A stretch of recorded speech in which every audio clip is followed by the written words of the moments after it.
अस्सलामुअलैकुम वरहमतुल्लाहि वबरकातुहू। उम्मीद करती हूँ कि आप सब खैरियत से होंगे। आज हम कुरान पाक के इस मुश्किल वर्ड को पढ़ना सीखेंगे। ये वर्ड सूरह यूनुस की आयत नंबर 18 में है। आप देख लीजिए कि वर्ड एक है, एक ही वर्ड में 3 मद आ रही हैं और 3 ही हमज़ा आ रहे हैं। तो हम इस वर्ड को कैसे पढ़ेंगे और इन तीनों मद की मिक़दार के बारे में भी जानेंगे कि इनकी मिक़दार कितनी है और इनको कितनी हरकत खींच कर पढ़ा जाएगा। ठीक है, बिस्मिल्लाहिर्रहमानिर्रहीम। हा खड़ा मद ज़बर हा।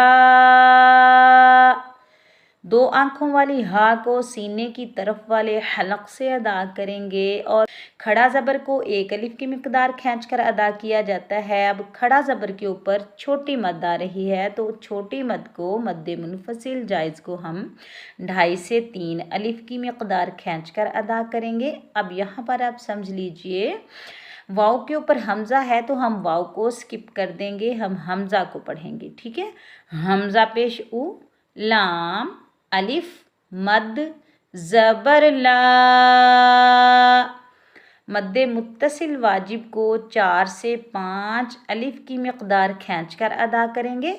हमज़ा ज़ेर ई, हा उलाई, हा वुलाई नहीं पढ़ेंगे। ठीक है, शीन पे शू, फा ज़बर फा, आइन अलिफ मद ज़बर आ। आइन को हलक के दरमियान से अदा करेंगे और यहाँ पर भी मद्दे मुत्तसिल वाजिब को 4 से 5 अलिफ की मिक़दार खींच कर अदा करेंगे। ठीक है, हमज़ा पेश उ, यहाँ पर भी हम वाव को स्किप कर देंगे क्योंकि वाव के ऊपर हमज़ा है। जब भी किसी भी वर्ड के ऊपर हमज़ा आ जाए तो हम नीचे वाले वर्ड को स्किप कर देते हैं, छोड़ देते हैं, नहीं पढ़ते, हम हमज़ा की अदायगी करते हैं। हमज़ा पेश उ, शूफ़ा आ उ, हाउलाई शुफ़ाउ। कैसे पढ़ेंगे? हाउलाई शुफ़ाउ। उम्मीद है कि आज का सबक आपको अच्छे से समझ आया होगा। नेक्स्ट सबक के साथ मैं जल्द आपकी खिदमत में हाजिर होंगी। अल्लाह हाफिज़।